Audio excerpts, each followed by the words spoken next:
In the 8th, ninth, and 10th chapters of the Gospel of Mark, there's a fascinating pattern that once you see it, I think it's also illuminating.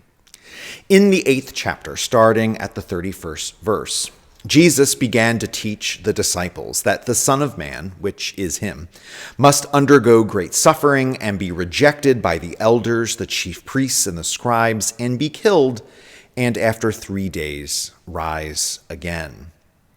Peter then takes him aside and begins to rebuke him. Peter can't handle Jesus saying this about himself, and so he tries to get him to stop. Jesus then teaches, "For those who want to save their life will lose it, and those who lose their life for my sake and for the sake of the gospel will save it." So he then gives this teaching of a reversal. If you want to save your life, you need to lose it. Okay, in the 9th chapter, starting at the 31st verse, Jesus was teaching his disciples, saying to them, "The Son of Man is to be betrayed into human hands, and they will kill him, and 3 days after being killed, he will rise again." Almost the same exact thing that he said in the previous chapter. Again, he's teaching about his impending death and resurrection. And then they go for a walk, and after the walk, Jesus asks the disciples, "So what were you all talking about on the way?" And they were silent, for on the way they had argued with one another about who was the greatest. It's like a group of children when you ask them who broke the vase or who got into the cookie jar. Everyone goes silent, wondering who's going to speak first, who's going to give it up. That's the disciples. They know they shouldn't have been arguing about who the greatest is. They've been hearing Jesus' teachings about, love and not judging others and not putting yourself above others for, years now, and yet here they are. Jesus then says to them, "Whoever wants to be first must be last of all and servant of all." Again, it's another reversal. If you want to save your life, you have to lose it. If you want to be first, you need to be last. And then in Mark chapter 10, Jesus takes the 12 aside again and began to tell them what was to happen to him. And there, again, he goes into his suffering, his death, and his resurrection.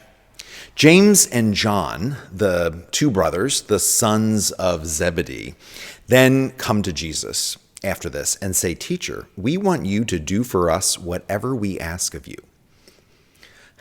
It's like a kid saying, "Will you do something for me? Promise you'll say yes?" The disciples here, James and John, want a blank check from Jesus. Jesus says, "Well, what do you want from me?" And they say, "Grant us to sit, one at your right hand and one at your left, in your glory." Like James and John want to be put above and ahead of the other 10 disciples, and they want to share in Jesus's glory.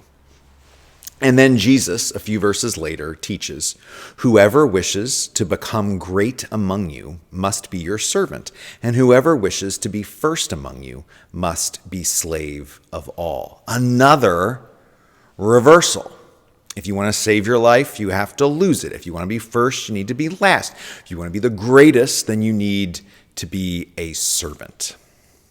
So this pattern goes, Jesus teaches about his impending death and resurrection. He teaches about his passion. The disciples freak out, and then they act out, and they say something that is completely inappropriate. They rebuke Jesus. They argue about which one of them's the greatest. They ask Jesus to, that only the two of them would get to share in Jesus's glory. And then Jesus teaches this great reversal. Save your life, lose it. First, last, greatest, servant. So what does this pattern say? What is it about? I think the first thing we need to ask is, why do the disciples freak out? Why do they all of a sudden start acting out inappropriately? And I think the only answer there is they just cannot handle Jesus's talk about suffering and dying. And I think, there's a very human thing there. Like, we just don't like to talk about death, right? We don't like to talk about our own death or other people's death. If we're in sitting around the Thanksgiving table and someone starts talking about, well, at my funeral, I want to blah, blah, blah. Everyone be like, all right, let's change the subject. We just don't want to do that. And I think the disciples genuinely like and genuinely love Jesus. And so they don't want to see him suffer and die, of course, right? But I think it's more than that too. I think it's also that Jesus's star at this point in the story of the Gospels, Jesus' star is on the rise. I mean, the crowds are swelling no matter. Jesus can't go anywhere without people coming to him, asking for prayer, asking for healing, asking for teachings. He goes off by himself, and the crowds are like the paparazzi. They find him even when he's trying to just be alone and pray by himself. They're always looking after him and looking for him. And the disciples who have left everything to follow Jesus, they've attached themselves, their star, to his star. And so while he's on the rise, so are they. So they don't want to hear any of this talk about suffering and death. They don't want to hear any talk about this thing coming to an end. No, they want this train to keep going because in some way their ego is attached to it. They like Jesus. They love Jesus. And they love being a part of this thing, which is just amazing. So the second question is, then why does Jesus teach in these grand reversals?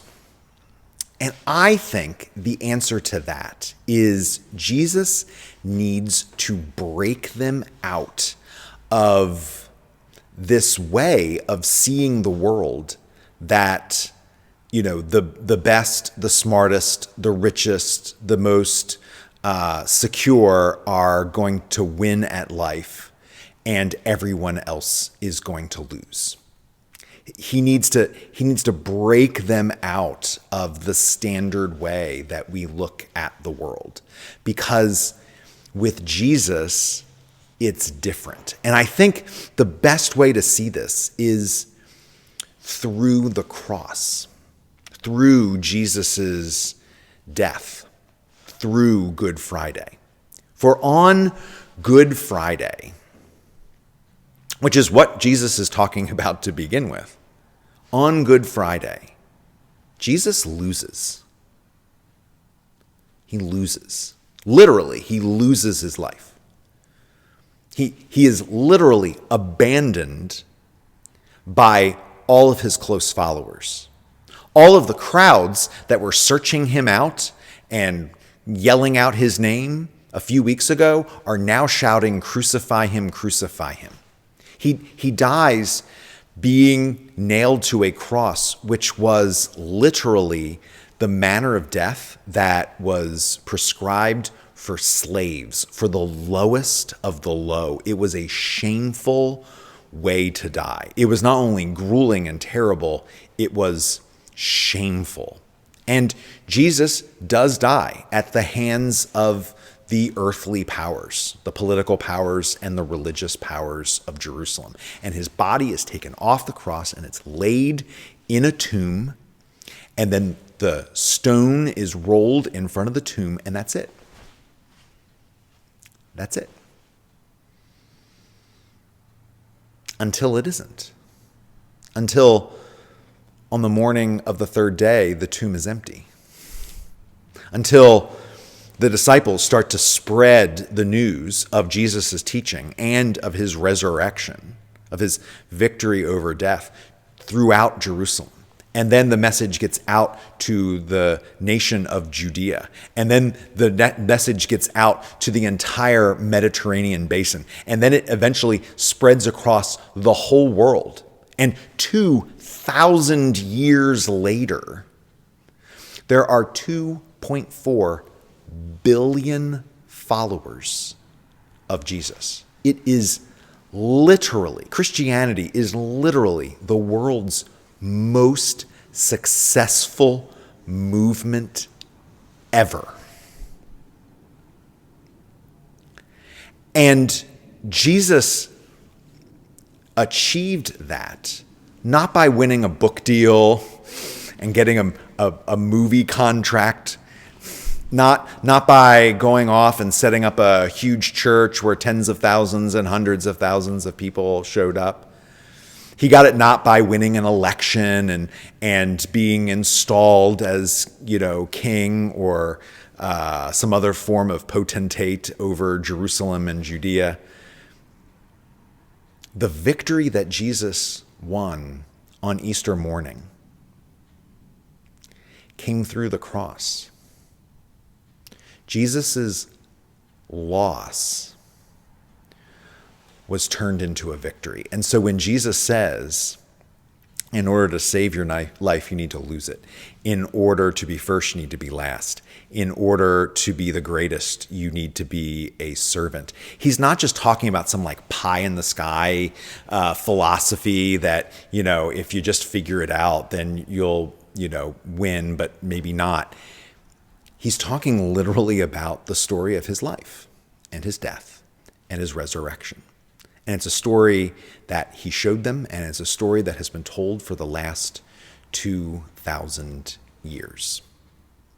And I know it's kind of heady stuff. And, if you wanted to do a graduate level seminar in theology or soteriology or Christology or something like that, this would be a good place to start. And we would have plenty of material to work with for the next semester or two. But in a very basic way, this way of living that Jesus teaches, losing our life to save it, being first by being last, being greatest by serving, is something that we are meant to not just study and wonder at, but something that we're meant to live. And it's about displacing ourselves from the center of our own universe. It's about displacing our own needs and selfish desires from the center of our life. And it's about seeking out need that is around us. It's about putting other people and their needs at the center of our life. And so in a very real way, we can live this philosophy today by going out there and seeing who needs served. And maybe it's someone who we like, and maybe it's someone that we don't. Maybe it's someone that we are, predisposed to agree with, and maybe it's someone that we aren't. But if they are in need in a small way or a great way, we can seek to meet that need.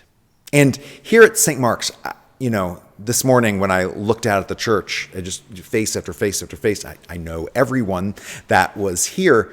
This congregation is a congregation of world-class servants. I mean, it's kind of, it's one of the great things about being rector here, although it's also pretty humbling, is that I get to serve alongside some of the most giving and wonderful people who see need and who try and fill it in small ways and in heroic ways. And I love that. And so I would encourage you to continue to do that, to continue to look around you and see need. I would also encourage you that as you displace yourself from the center of your universe and you put others there in that place, to literally, as Jesus says, love your neighbor as yourself, I would compel you to invite others along with you. We live in a sharing culture where we share everything. We share what we had for breakfast this morning. We share the cup of coffee. We share our vacation pictures all on social media. We share, this very curated view of what our life looks like. And I would encourage you to share the ways that you serve, not in a James and John way to look how great I am. I'm the best. I'm the greatest Christian, but as a way to invite others to join you. If you bring a bag of groceries to be taken down to the food bank network of Somerset County, I would invite you to share that so that maybe others would consider bringing a bag of groceries, or others would even know that that food network of Somerset County is there. If you bake a meatloaf for Keansburg, I would invite you to share that and tell people. Maybe people who aren't even members of our church would be like, well, I don't go to church, but I can bake a meatloaf. I can serve people who are hungry in Keansburg. If you go and pick weeds and vegetables at the Ross Farm giving garden, I would invite you to share that. So maybe someone else might want to come along as well and help be a part of this effort, which grows several thousand pounds of fresh vegetables every year to go on the tables of our hungry neighbors right here in our communities. Invite others to join you. This way of living where we give up our life in order to save it, where we are last in order to be first, where we serve in order to find greatness. It's a way of living, and it's meant to be lived not just in our heads and not even just in our hearts, but in the very footsteps of our life.